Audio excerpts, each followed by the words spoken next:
Hello and welcome to some more Star Citizen. Today I wanted to talk about is engineering the death of players wanting to solo larger ships, because that is a genuine concern. Some people are very much going to celebrate the fact that maybe it's harder to solo these larger ships. It's not what's intended. Some people are going to go, no, I actually want to solo them. It is intended, we just don't have all the gameplay features yet. Something that is undeniable, though, is Star Citizen patch 4.5 is out to all waves on the PTU, so you can try it now. With it comes engineering, and CIG have talked a lot about this. There's a design document they just put out, and we've got a full breakdown of that on the channel already, so go check that video out. But I want to talk about the latest Inside Star Citizen engineering video that CIG put out, as well as some updates to engineering that are in the latest 4.5 build, and try and answer the question, or address it in some way, is engineering the death of players wanting to solo larger ships and run those big ships by themselves. So a lot of players want a proper, fun multi-crew experience in Star Citizen. It's been pretty limited until now. Pilots and gunners, pretty much. Yeah, that's how you run a larger ship. You have pilots, you have gunners, maybe a co-pilot managing some systems. But engineering opens that up to much more gameplay, a true multi-crew experience. However, some people want to solo ships. What about players that want to fly those big ships by themselves, or maybe just with one mate? Could engineering make this non-viable? Well, in some situations, almost certainly. Capital ship combat, for example. But it's probably not impossible. Big ships are going to be harder to manage, yes. In combat, they are going to be much less effective without crew to man weapons, manage systems, control damage. But as I said, it's not impossible, and CIG have made a lot more weapons controlled by the pilot on a lot of ships. Now, in the future, there's going to be a variety of AI blades that will give you some choice of automatic functions of turrets and systems. That's going to make ships much easier to run solo or with smaller crews. Beyond that as well, there's going to be NPC crews that you can hire, and a mixture of those will allow you to control a capital ship. Maybe not as well as a good human crew, but maybe better than a silly human crew. Also, solo players can, join an org. There are plenty of orgs that want players constantly. You can find an org that's perfect for you almost certainly. You can crew someone else's ship, or you can have players crew yours. You could also go, I'm going to use a different ship that is more solo friendly, like the Drake Clipper, or any single-seater ship. And there's a lot of medium-sized ships that the pilot has pretty much full control over most of the ships, if not all of the ship's weapons. And I think it's quite likely that CIG are going to bring out more and more ships that are focused on a solo player and have more and more function to the role that you want. But I do want to talk about what engineering means for solo players now, because it's not all bad news, and you might still want to run a big ship solo. Fortunately, the tech preview tests and current PTU phase have evolved engineering a lot. CIG are going down the route of extending the lifetime of ships in combat and not having engineering as a constant annoyance.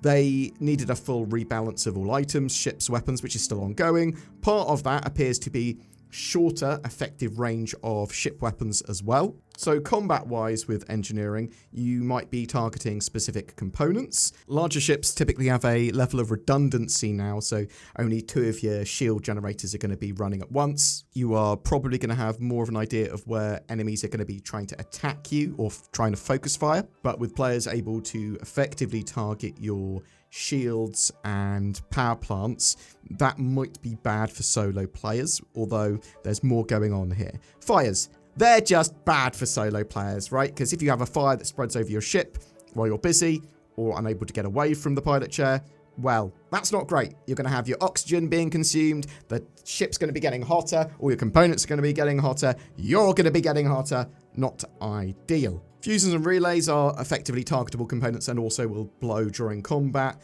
Now, they're not as bad as they used to be when the earlier versions of engineering were being tested. Now, instead of just basically cutting off power to the section of ship that the relay and fuse is attached to, it just lowers your power output when you lose a relay. So you'll want to keep fuses restocked. There's also wear and repair, which is meh. It's something you're going to need to consider as you sort of use your components. They will wear down and they're not going to be as repairable. and if they get too hot and run hot for long, again, they're not going to be as in a good a condition as they previously were. Eventually, you're going to have to change them and swap them out. Solo players basically lose the ability to do that on the fly while fighting, right? Armor. Now, armor's really good for solo players, I think, because big ships won't be able to be beaten by a couple of light fighters, right? Armor, really, really good. There's a level of penetration as well that weapons have, and on a big ship with a load of armor,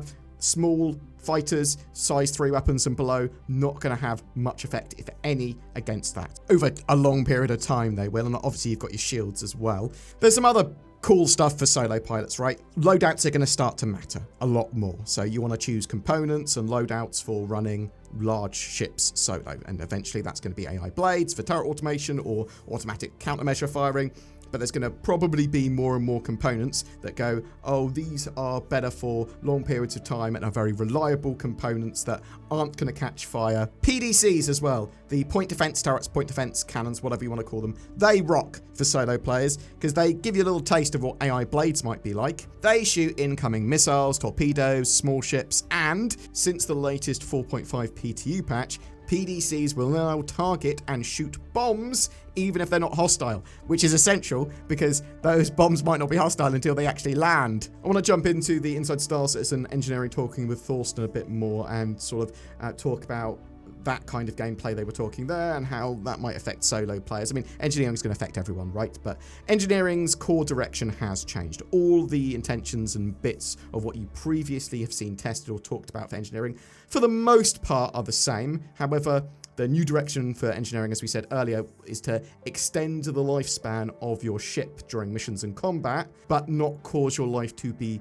miserable. It's not essential to have engineers on board, but it is preferable. And it's going to be pretty important on larger ships because being able to extend the life of them, being able to keep the systems firing, being able to swap components out is going to be great at keeping them in the fight, and that just means more damage going to your target and less of your crew getting beaten. Now, interestingly, is it better to bring 2 crewed Idris to a battle or 4 solo Idris to a battle? There are questions like that that are really interesting and will obviously play out in different ways based on a load of different factors. But in Star Citizen with engineering, they want to give you stuff to do, but they don't want it to be critical, busy work that's boring.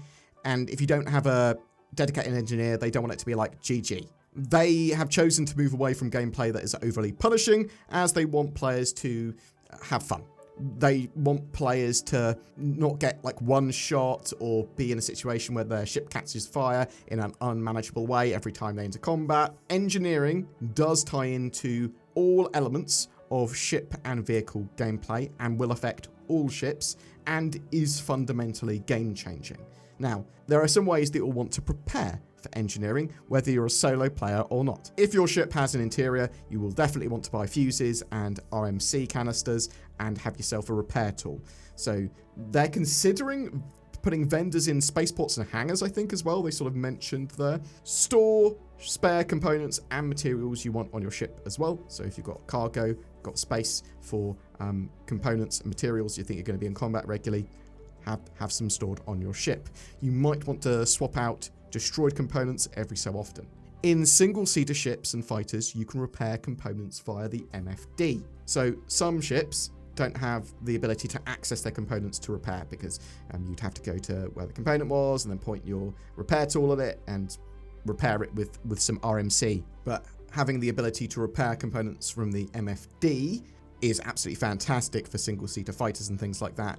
I'm not sure if that is the intended long-term goal, though. I am a little bit confused with that. If someone knows, tell me in the comments below. Are they just saying that my ship has a charge of repair nanites, basically? It has some RMC on board and some little repair beams which can be used like once to repair so that I can get back to a station, right? Because it's supposed to be like only used once. So from my understanding, that's super useful. If you do have a ship interior and access to those components, though, you'll potentially want to actively repair them. Now, if you are a solo player, you'll have to do that after combat or before combat, I suppose. But yeah, going to a component, going, oh, this one's damaged. You can see on your engineering terminals, this one's damaged. Go, You might want to replace it. You might want to just repair it with the repair tool. You can repair all components with the hand tool that you have access to, but size 3 components and larger will require stations if you want to replace them. And you can do that via the Vehicle Manager app. But the idea of repairing components and damage control is that if you have large components, larger ships, then more engineers are going to be better, because multiple engineers can try and repair the same thing. It can take some time.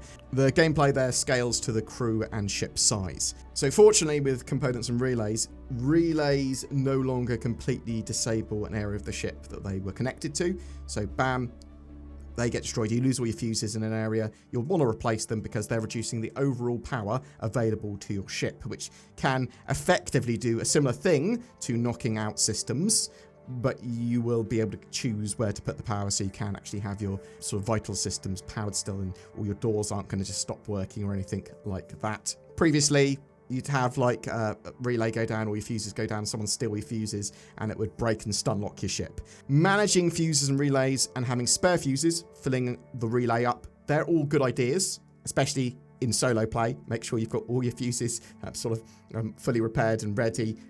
It's not essential, though. It's not essential anymore to have them repaired to 100% all the time. Firefighting is super important, though. Fires generate heat, eat up oxygen, damage components and players. Components getting hit can cause a fire. Lasers being more effective at that. Ballistics can still do it, though. Running your ship too hot due to other fires or not enough cooling can cause fire. A component being too hot can also trigger an auto shut-off of the item. Components being in a low state of repair, very worn or whatever, can also misfire and cause fires. Using fire extinguishers can cool items, so it will actually reduce the temperature and put out fires. You can purchase fire extinguishers separately, but you'll also find them around most ship interiors, and they can be charged on the docks that they came out of. You can also open doors into space to vent atmosphere and put out a fire, but remember, you need oxygen too. Engineering is currently playable in 4.5 on the PTU. It is open PTU now. For the 4.5 release, around 80 ships are fully engineering ready, 30 are partly ready, but all ships are able to function with the new engineering systems. 4.5 is going to be live before the end of December, I'm assuming mid-December. More updates and improvements should be coming with 4.5 and engineering during the PTU and beyond. Engineering will evolve more over time. With that in mind, in the latest 4.5 PTU patch, there were some engineering and fire gameplay updates. So with wear and tear, there's an updated chance for critical part explosion to 20% and updated AI to reflect AI-specific explosion behavior, which will help with ship combat missions. They've brought up shield health and regen to match the damage of weapons. They've increased repair tool repair rate. They've increased the amount of damage fuses take. They've reduced armor resistance modifiers back down to 0.85. They've updated fire extinguishers in the Carrack, Medivac, Reliance, and MPUV. They've temporarily disabled additional engineering screens in the Polaris and Perseus until multiple are supported. And finally, they said shops will now only sell fully filled RMC canisters. Boom! That's it for today's video. I'm super interested to know what you think. Is engineering the death of players wanting to solo larger ships? I think no, it's not. Even now and in the future, there is going to be more ways of doing that. You're going to be using AI blades, you're going to be using NPC crew. Now, I do also think that it is intended for larger ships to be crewed by players or NPCs. So running them solo and wanting to run them solo, even without an NPC crew in the future, I don't think is the most sensible way of doing it. You probably could get away with it, but you're going to be a lot less effective than a crewed ship. How much less effective? Is it better to bring a solo capital ship and loads of fighters with it or something? I don't know. It's going to be horrible, though, if you get boarded, right? So that's another thing that we'll talk about in another video, boarding and assaulting craft, because solo players on a capital ship, if they get boarded even by just a couple of players, well, then it's 2-to-1, and they can just sabotage your ship. But that's nothing new. That's basically what it was like anyway. It's just, I suppose, it's going to get more and more viable to board other players' ships. either to loot them or to capture them. Anyway, tell me what you think in the comments below. Are you a solo player that wants to fly a big capital ship around or just a larger ship? And you're like, yeah, this is cool, or no, this is terrible. I'm super interested in people's opinions on that. Are you playing in Alpha 4.5 now, and what do you think? You like, this is great, or this is, oh, engineering needs a load more work? Something else that you should do, though, is click the links down below to NordVPN. Go to nordvpn.com/BoredGamer, or just click the links below. Bam! Bam! You've got some better accessibility, security, and privacy on the interwebs when you buy and use NordVPN. That's why I use it. That's why you might want to use it. I hope you buy it and use it. Every month we have a ship giveaway. For December, we are giving away a Kruger Intergalactic L22 Alpha Wolf. Just comment on any video made during December 2025 to be in for a chance of winning that. It does also come with lifetime insurance and a game package. All you need to play Star Citizen and start your journey with a powerful light fighter, or add it to your fleet of ships.